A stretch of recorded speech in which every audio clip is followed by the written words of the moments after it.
नमस्कार. आज आपण श्री वैभव लक्ष्मी मातेच्या संपूर्ण व्रताची कथा ऐकणार आहोत. एक आटपाट नगर होते. पूर्वी तेथील लोक शेजाऱ्या पाजाऱ्यांशी प्रेमाने वागत बोलत होते. गुण्या गोविंदाने एकत्र राहत होते. पण आता काळ बदलला होता. त्यामुळे नामस्मरण, भजन, कीर्तन, परोपकार, माया, ममता, सेवा या सत्प्रवृत्तीच्या लयाला जाऊन चोरी, दरोडा, जुगार, सट्टा, मद्यपान, व्यभिचार अशा वाईट गोष्टीच वाढल्या होत्या. अर्थातच सर्वच माणसे काही दुराचारी नव्हती. नगरामध्ये काही चांगली माणसेही होती. त्याच गावात कमलिनी पतीसह राहत होती. दोघेही धार्मिक, सत्प्रवृत्त, शांत, सुखी व संतुष्ट होती. कमलिनी संसारात सुखी होती, पण काळाला ते मान्य नसावे. तिच्या भाग्यात भोग लिहिलेले होते. तिच्या नवऱ्याला वाईट मित्रांची संगत लागली. आपणही एका रात्रीत कोट्याधीश व्हावे अशी स्वप्ने तो पाहू लागला. त्यासाठी नको त्या व्यवसायात पडून तो कोट्याधीशाऐवजी भिक्षाधीश झाला. रस्त्यावर भीक मागण्याची पाळी त्याच्यावर आली. अफू, चरस, गांजा यांना तो बळी पडला. दुराचारी मित्रांच्या सहवासाने तो सट्टा, रेस, जुगार खेळू लागला. त्यात त्याने स्वतःजवळच्या सर्व पैशांबरोबर कमलिनीचे दागिनेही घालवले. कमलिनी सुसंस्कृत, सुशील आणि सुस्वभावी होती. तिला आपल्या नवऱ्याच्या वागणुकीचे वाईट वाटत होते. दुःखानंतर सुख येतेच हा सिद्धांत तिला माहीत असल्यामुळे हे सगळे हाल सहन करतानाही परमेश्वरावर श्रद्धा आणि विश्वास ठेवून ती ईश्वर भक्ती करीत होती. एके दिवशी दुपारी ती घरी विचार करत बसली होती. त्यावेळी तिच्या दारी एक अतिथी आला. दारिद्र्य व दुःखाने ओतप्रोत भरलेला आपल्या घरी कोण आले असावे बरे, असा प्रश्न तिच्या मनात आला. पण घरी आलेल्या अतिथीस किमान चहा पाणी तरी द्यावे हा संस्कार बालपणीच तिच्यावर ठसला असल्याने ती अतिथीच्या स्वागतास उठली. ती पाणी घेऊन अतिथीला देण्यासाठी दरवाजात आली. अतिथी म्हणजे एक वयोवृद्ध होती, पण तिचा चेहरा तेजाने तळपळत होता. डोळ्यातून अमृत तर चेहऱ्यावर प्रेम ओसांडून वाहत होते. माता भेटल्याचा एक अतीव आनंद कमलिनीने घेतला. कमलिनीने मातेला ओळखत नव्हती, तरी सुद्धा त्या मातेला पाहताच तिला प्रसन्न वाटले. तिने मातेचे स्वागत करून तिला घरात घेतले. घरातील एकमात्र मोडका पाट तिने मातेला बसायला दिला. मातेने कमलिनीला विचारले, मला ओळखलेस का? कमलिनी संकोचली आणि ती म्हणाली, माते, मी तुला ओळखले नाही, परंतु तुला पाहून मला खूप आनंद झाला. मन शांत झाले. गेल्या काही दिवसांपासून असलेल्या साऱ्या चिंतातून मुक्त झाल्यासारखे वाटते आहे. तू आलीस आणि मला फार मोठा आधार लाभल्यासारखा वाटू लागले. माता हसली आणि म्हणाली, तू मला विसरलीस की काय? लक्ष्मी मातेच्या मंदिरात दर शुक्रवारी होणाऱ्या भजनाला आपली भेट होत असते. आठवण नाही का तुला? नवऱ्याच्या दुराचारी वर्तनामुळे कमलिनी खचली होती. बाहेरच्या लोकांना तोंड दाखवायची तिला लाज वाटायची. म्हणून तिने गेल्या काही दिवसांपासून मंदिरात जाणेही बंद केले होते. मातेने जरी सांगितले असेल तरी तिला काही त्या मातेला मंदिरात पाहिल्याचे आठवत नव्हते. तिची संभ्रमित मुद्रा पाहून माताच पुढे म्हणाली, तू लक्ष्मी मातेच्या मंदिरात नेहमी सुंदर भजन म्हणतेस, पण अलीकडे तू मला दिसलीस नाही. म्हणून तुला शोधत शोधत मी इथे आले. मला वाटतं की तू आजारी असल्यामुळे येत नसशील. कशी आहेस तू? आईच्या मायेने प्रेमळपणे विचारपूस केल्यामुळे कमलिनीचे मन हेलावले. नकळत तिच्या डोळ्यातून अश्रू ओघळले. मातेने ते पाहिले. तिच्याजवळ जाऊन तिच्या पाठीवरून ममतेने हात फिरवीत माता तिला म्हणाली, बाळ, सुख दुःख हे ऊन सावलीचा खेळ आहे. सुखानंतर दुःख आणि दुःखानंतर सुख हे जीवनाचे कालचक्र ठरलेले आहे. पण दुःखात बिलकुलही धीर सोडू नये. तुझे दुःख मला सांग. मन मोकळे केल्याने दुःख हलके होईल. शक्य असेल तर एखादा उपाय मी सुचवेन. मातेच्या बोलण्याने तिला बराच धीर आला आणि ती मातेला म्हणाली, माते, पूर्वी माझ्या संसारात आनंद आणि सुख होते. माझे पती सुशील व सुस्वभावी असल्याने देवाची सेवा आम्ही कधी विसरलो नाही. देव कृपेने आम्ही सुखी, समाधानी आणि श्रीमंत होतो. परंतु आमचे अचानक नशीब फिरले. आमच्यावर देवाचा कोप झाला. माझे पती कुविचारी मित्रांच्या नादाने व्यसनाधीन झाले. पर्यायाने आमचा सर्वनाश झाला. आम्ही भिकारी झालो ग. माता म्हणाली, असं होय, समजलं मला तुझे दुःख. तुला मी अगोदरच सांगितलं ना, सुख व दुःख एकमेकांवर अवलंबून असतात. प्रत्येकाच्या कर्माची गती वेगवेगळी असते. तू धीर सोडू नकोस. लक्ष्मी मातेचे व्रत कर. लक्ष्मी माता प्रेम, दया, करुणा, कृपा यांचा अवतार आहे. ती भक्तांच्या दुःखाचे निवारण करते. तिचे व्रत केले तर चांगलेच होईल. मातेचे बोलणे ऐकून कमलिनीचा चेहरा खुलला आणि ती म्हणाली, माते, हे व्रत करण्याची मला मनापासून इच्छा आहे. तरी तू कृपा करून हे व्रत कसे करावे ते मला सांगा. कमलिनीच्या या बोलण्यामुळे मातेलाही खूप आनंद झाला. ती म्हणाली, या व्रताला वरद लक्ष्मी व्रत तसेच श्री वैभव लक्ष्मी मातेचे संपूर्ण व्रत असेही म्हणतात. मनापासून हे व्रत करणाऱ्याच्या सर्व इच्छा, अपेक्षा पूर्ण होतात. संतती, संपत्ती, सुख, समाधान लाभते. हे व्रत अगदी सोपे आहे.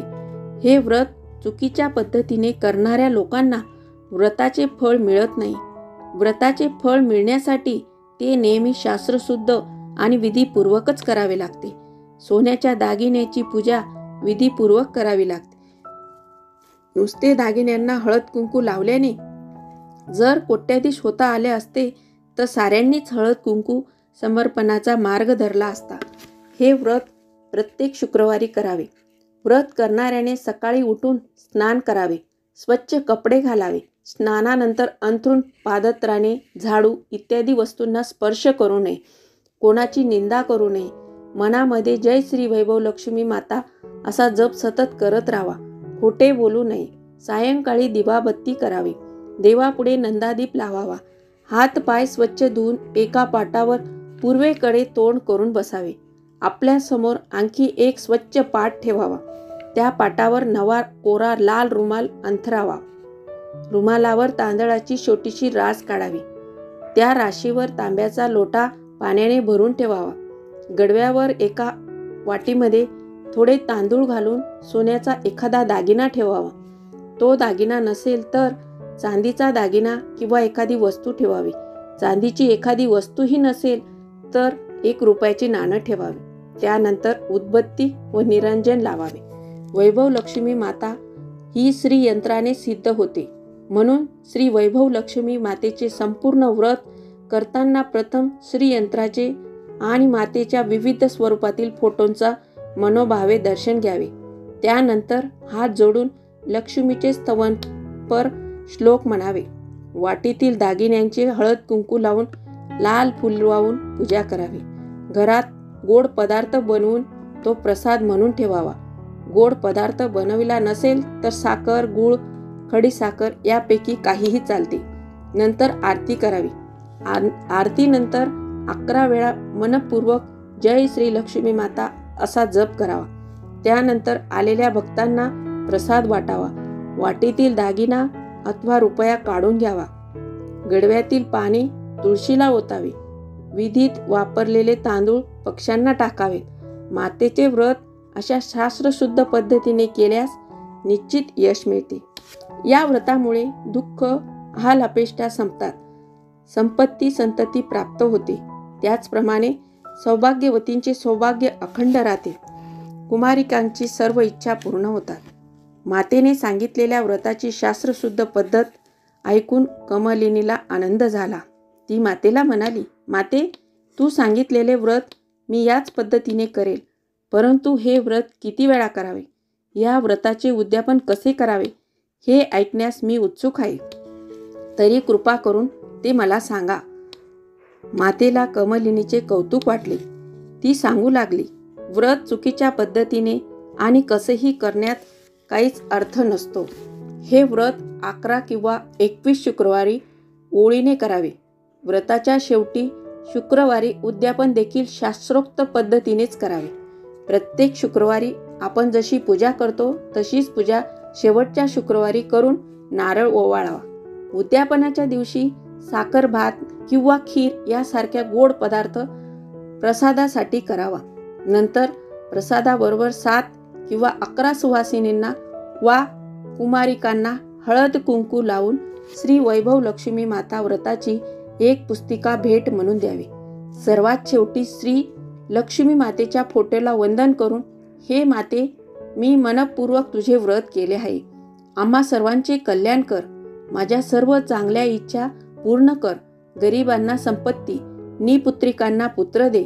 सौभाग्याचे कायम रक्षण कर. कुमारिकांच्या इच्छा पूर्ण कर. हे व्रत करणाऱ्यांना सर्वांना सुखी व समाधानी ठेव, अशी मनोभावी प्रार्थना करावी. त्यानंतर पुन्हा एकदा मातेच्या धनलक्ष्मी स्वरूपाला श्रद्धापूर्वक नमस्कार करून मातेचा आशीर्वाद घ्यावा. मातेच्या तोंडून लक्ष्मी मातेच्या व्रताची कथा ऐकल्यानंतर क्षणभर कमलिनीने डोळे मिटले आणि मनामध्ये मातेने सांगितल्याप्रमाणे श्री लक्ष्मी मातेचे शास्त्रोक्त पद्धतीने 21 शुक्रवार व्रत आणि यथासांग उद्यापनही करेन असा निश्चय केला. या निश्चयानंतर तिने जेव्हा डोळे उघडले तेव्हा समोर माता नव्हती. तिला आश्चर्य वाटले. तिने आजूबाजूला शोध घेतला, पण तिला माता दिसली नाही. त्यामुळे ती माता खरोखर लक्ष्मी माताच होती याबद्दल कमलिनीची खात्री झाली. कमलिनी स्वतः लक्ष्मी मातेची भक्त असल्यामुळे अडचणींच्या प्रसंगी तिला मार्ग दाखवायला माता समक्ष झाली. 2 दिवसानंतर शुक्रवार आला. कमलिनी सकाळी लवकर उठली, आंघोळ केली. मग तिने श्रद्धायुक्त अंतःकरणाने जय श्री लक्ष्मी माता असा जप सुरू केला. तिने दिवसभर कोणाविषयी अपशब्द उच्चारला नाही. सूर्यास्तासमयी दिवे लागण झाल्यावर तिने पुन्हा एकदा हातपाय तोंड स्वच्छ धुतले. त्यानंतर ती पूर्वेकडे तोंड करून बसली. घरात कोणताच दागिना शिल्लक नसल्यामुळे 1 रुपयाचे नाणे धुवून तिने वाटीत ठेवले. समोर एक पाट ठेवला. त्यावर रुमाल अंथरला. रुमालावर एका तांदळाची छोटीशी रास केली.